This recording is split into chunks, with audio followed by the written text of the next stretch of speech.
오늘 본문의 데살로니가 전서는 신약 성경 중에서도 가장 먼저 기록된 책입니다.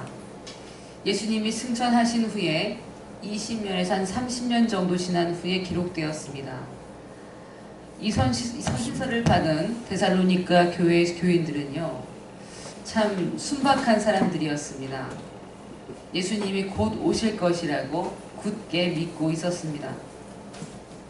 그런 순수한 믿음을 가진 사람들이 만나야 했던 세기는 너무나 어려운 때였습니다. 그러기에 교회가 어떻게 신앙을 지켜나가야 할 것인가, 임박한 종말의 때를 어떻게 살아내야 할 것인가에 대한 화두가 바로 이 책의 주제입니다.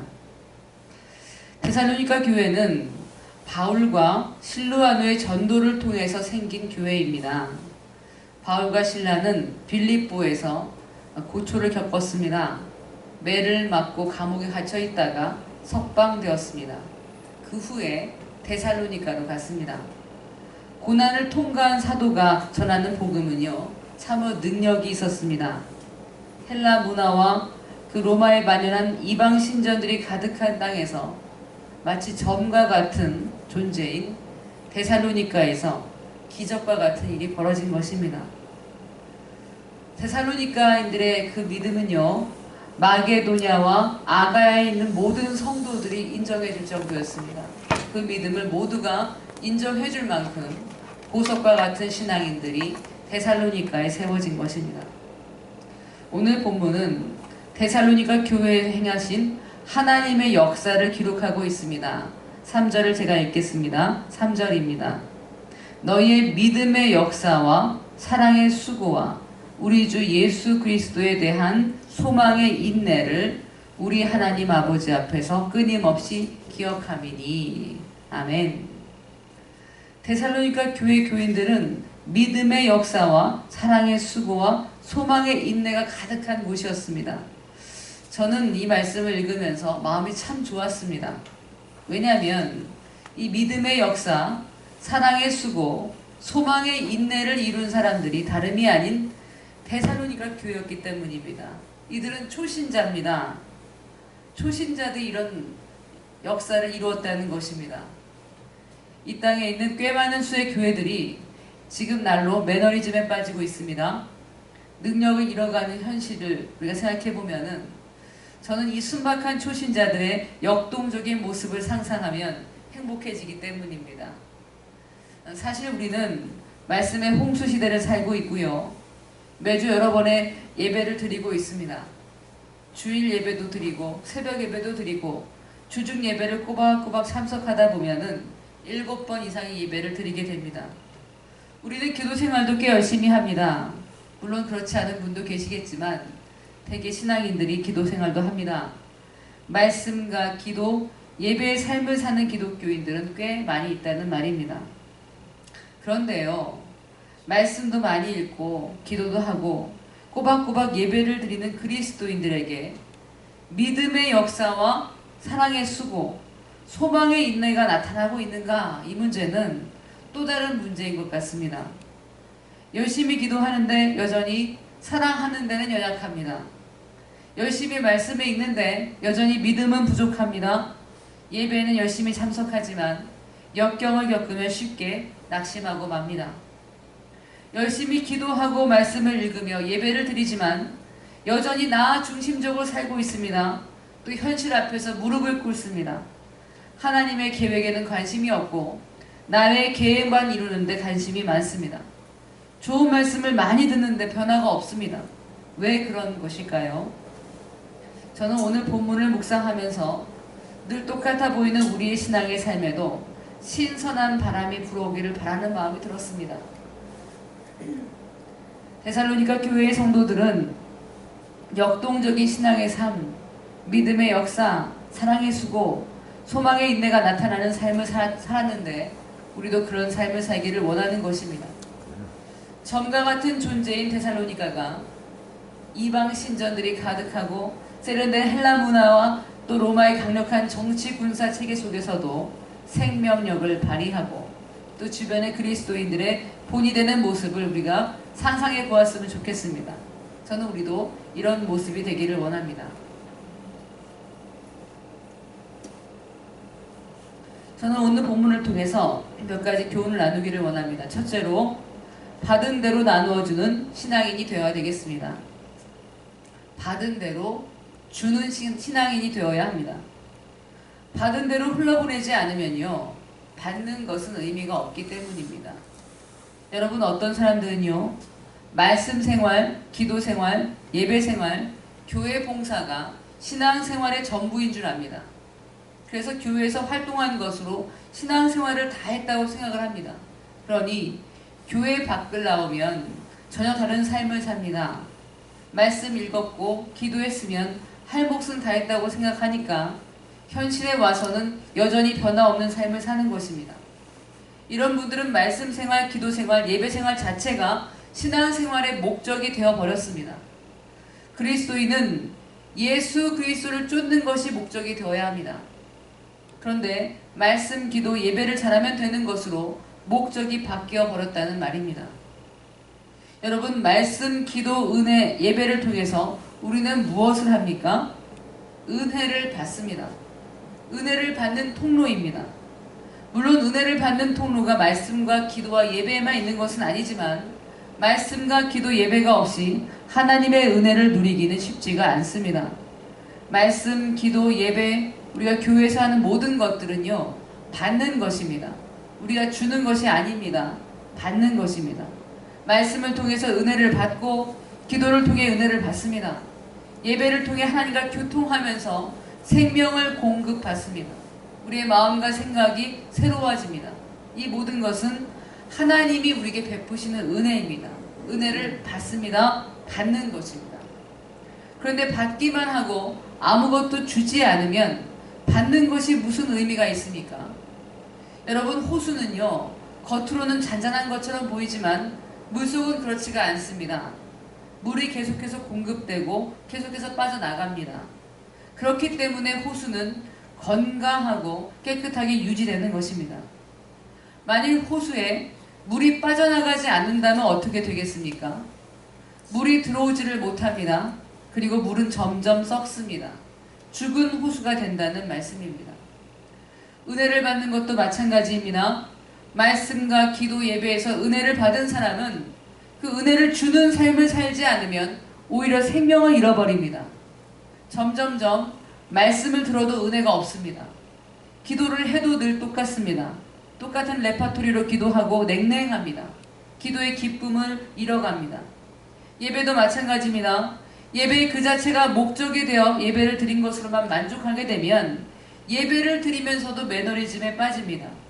늘 똑같은 예배 순서, 똑같은 것, 설교, 그런 설교 말씀에 지겨워하면서 예배가 점점 종교생활로 전락하게 된다는 말입니다. 사랑하는 여러분, 왜 받는 것일까요? 주기 위해 받는 것입니다. 또 반대도 마찬가지입니다. 주면 어떻게 될까요? 또 받게 됩니다. 채워지게 됩니다. 받으면 주는 것, 이것이 자연법칙이고 영적인 원리라는 말입니다. 은혜를 받은 사람은요, 줄 알아야 됩니다. 그래야 늘 새로운 은혜를 공급받습니다. 그렇다면 어떻게 받은 은혜를 줄 수가 있습니까? 두 번째입니다. 믿음과 사랑과 소망으로 받은 은혜를 전해야 됩니다. 믿음은요, 역사가 나타나야만 믿음입니다. 믿음을 무엇으로 증명합니까? 역사, 행위로 증명합니다. 야고보서 2장 26절에 이렇게 말씀합니다. 영혼 없는 몸이 죽은 것 같이 행함이 없는 믿음은 죽은 것이니라. 아멘. 본문 3절에서 여러분, 믿음의 역사라고 말할 때 역사는요, 행위를 말하는 것입니다. 사람의 내면에서 생성되는 믿음이요, 사람의 말과 태도와 행위를 통해서 외부적으로 드러나는 것을 역사라고 합니다. 데살로니가 교회 성도들은요, 살아계시며 참되신 하나님을 믿었기 때문에 거짓되고 생명이 없는 우상을 가차없이 버리는 믿음을 보여주었습니다. 9절을 제가 읽어드리겠습니다. 우리 본문 밑에 9절을 제가 읽겠습니다. 그들이 우리에 대하여 스스로 말하기를 우리가 어떻게 너희 가운데 들어갔는지와 너희가 어떻게 우상을 버리고 하나님께로 돌아와서 살아계시고 참되신 하나님을 섬기는지와. 아멘. 데살로니가 교인들은 유대인들의 심한 핍박 속에서도 믿음 안에 굳게 서서 흔들리지 않는 믿음을 보여주었습니다. 사도행전 17장을 보면은요, 유대인들이 바울과 실라를 시기해서 데살로니가로 불량배들을 보내서 소동하는 사건이 일어났습니다. 경건한 헬라인들이 바울과 실라를 따르고 야손이라는 사람이 바울과 실라를 섬기니까 불량배들은 소동을 일으킨 것입니다. 그러나 데살로니가 성도들은 끝까지 신앙을 지켰습니다. 데살로니가는 바울이 잠시 머물러서 복음을 전한 곳입니다. 그들은 초신자였습니다. 그런데 그들의 믿음은 역사하는 믿음이었습니다. 받은 은혜를 믿음의 행위로 나타냈다는 말씀입니다. 본문 3절에서 바울은 단순히 믿음, 사랑, 수고를 기억한다고 하지 않았습니다, 여러분. 믿음, 사랑, 수고가 아니라 믿음의 역사, 사랑의 수고, 소망의 인내를 기억한다고 말했습니다. 그래서 데살로니가 교인들에게는 단순히 추상적인 믿음, 사랑, 소망이 있었던 것이 아닙니다. 구체적으로 믿음의 역사, 사랑의 수고, 소망의 인내가 있었다는 말입니다. 믿음과 사랑과 소망을 구체적으로 보여주었다는 것입니다. 어떻게 사랑을 보여줄 수가 있습니까? 수고함으로 보여줍니다. 여러분, 수고하지 않는 사랑은 사랑이 아닙니다. 사랑은 단순한 감정이 아닙니다. 사랑에는 헌신이 따릅니다. 사랑에는 비용이 듭니다. 사랑은 내 것을 떼어주는 것이 사랑입니다. 수고가 없는 사랑은 사랑이 아니라는 말씀입니다. 우리가 잘 알고 있는 유명한 사랑장 고린도전서 13장은 사랑을 뭐라고 표현을 합니까? 모두 다 행위로 나타냅니다. 사랑은 언제나 오래 참습니다. 사랑은 나를 향해서 가시돋친 저주를 퍼붓는 사람일지라도 참아줍니다. 참는 행위, 수고가 따릅니다. 사랑은 온유합니다. 시기하지 않습니다. 행동으로 나타납니다. 무례하게 행동하지도 않습니다. 내가 손실을 본다고 할지라도 나만의 유익을 구하는 법 없습니다. 다른 사람도 함께 유익할 수 있다면 나만의 유익을 위해서 행하지 않습니다. 교만하게 말하고 행동하지 않습니다. 늘 나 자신을 쳐서 복종시킵니다. 내 마음이 그리스도의 마음과 적합한지 늘 돌아봅니다. 그래서 내 말과 내 행동이 온전해지도록 늘 성령님의 도우심을 구하면서 말하고 행동합니다. 수고하는 것입니다. 내 마음대로 막 살지 않습니다. 내 말과 행동에 제어합니다. 통제하는 것입니다. 저는 우리가 말로만 사랑하고 있지는 않은가 돌아보기를 원합니다. 수고 없는 사랑은 여러분 사랑이 아닙니다. 내가 내 자녀 앞에서 감정으로만 사랑하는 부모는 없을 것입니다. 보기 싫은 짓 많이 하고 말을 무지 안 들어도 자녀를 위해서 헌신합니다. 행위로 나타나지 않는 사랑은 사랑이 아니라는 말입니다. 우리가 하나님 아버지를 사랑한다고 말할 때도 마찬가지입니다. 말로만 하나님을 사랑한다고 말하는 것은 의미가 없습니다. 정말 내가 하나님을 사랑한다면 나는 하나님을 위해서 수고하는 것이 마땅한 일입니다. 하나님의 뜻을 쫓기 위해서 기꺼이 고난을 감내하고 끝까지 하나님을 신뢰함으로써 하나님을 향한 내 사랑이 행위로 나타나는 것입니다. 사랑하는 여러분, 소망은요 인내를 통해서 꼭 피어납니다. 우리의 소망은 부끄럽지가 않습니다. 왜 그렇습니까? 하나님의 사랑이 우리에게 부어진 것이 소망이기 때문입니다. 소망하는 사람은요 인내합니다. 하나님이 내 소망을 이루어 주실 것을 믿기 때문입니다. 믿음으로 인내하는 것이 바로 소망이라는 말씀입니다. 제가 헨리 나우엔이라는 가톨릭 신부의 기도문을 소개하겠습니다. 오늘 우리 주보에도 실려 있습니다. 헨리 나우엔의 기도문 제가 읽어드리겠습니다. 사랑하는 하나님, 모든 것을 스스로 계획하며 살고 싶습니다. 제 자신의 운명의 주인이 되고 싶습니다. 하지만 저는 주님의 말씀을 알고 있습니다. 내가 너의 손을 잡고 너를 이끌어가게 하라. 나의 사랑을 받아들여라. 그리고 믿어라. 내가 너를 이끌어가는 곳이 내 마음 깊은 곳에 자리한 소망들이 이루어질 곳이라는 것을. 주님, 주님의 사랑의 선물을 받아들일 수 있도록 제 손을 열어주소서, 제 손을 펴주소서. 아멘입니다. 저는 이 기도문이 참 마음에 와닿습니다. 사실 우리가 무엇을 해야 행복한지, 무엇이 우리에게 유익한지 모르는 사람들입니다. 그것을 우리가 알아야 됩니다. 우리는 모릅니다. 내게 유익한 것이 무엇인지 정말 모릅니다. 그래서 우리는 하나님께 우리에게 유익하지 못한 것을 간절히 구할 때가 있습니다. 꼭 이루어달라고, 꼭 가져야 된다고 하나님 앞에 아무리 기도를 했어도 응답되지 않으면 우리는 하나님께 서운한 마음을 갖기도 합니다. 그러나 여러분, 한번 뒤돌아서 우리의 삶을 잘 생각해 보시기를 바랍니다. 하나님이 그때 내 기도에 응답하지 않으셨기 때문에 오히려 그것이 보게 되었던 체험이 분명히 있을 것입니다. 저는 하나님이 제 기도를 들어주시지 않아서 오히려 감사했던 일이 더 많습니다. 당시에는 속상하고 고통스러워 보였지만 그 길이 막혔기 때문에 오히려 지금 더 좋은 것으로 보상을 받았습니다. 내가 원하는 것이 정말 내게 유익한 줄 알았는데 시간이 흘러보니까 그것은 내게 유익한 것이 아니었습니다. 오히려 하나님이 주신 것이 더 유익하다는 말입니다. 그래서 방금 전 기도문이 제게 마음에 와닿는 것입니다. 나의 사랑을 받아들여라. 그리고 믿어라.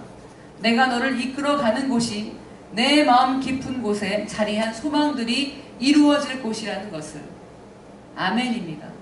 하나님이 우리를 지도하시는 그것이 내가 잘 모르고 있는 나의 소망들, 내게 유익한 것들이 이루어지는 그 장소라는 것을 믿으시기를 바랍니다. 사랑하는 여러분, 전 여기 계신 모든 성도님들이 모두가 믿음의 역사, 사랑의 수고, 소망의 인내를 나타내는 삶을 사시기를 소원합니다. 아멘. 가장 좋은 것을 주시는 하나님을 신뢰하시기를 바랍니다. 아멘. 받은 은혜를 나타내는 삶을 사시기를 바랍니다. 아멘. 셋째로, 세상에 돌려주는 삶을 살아야 합니다.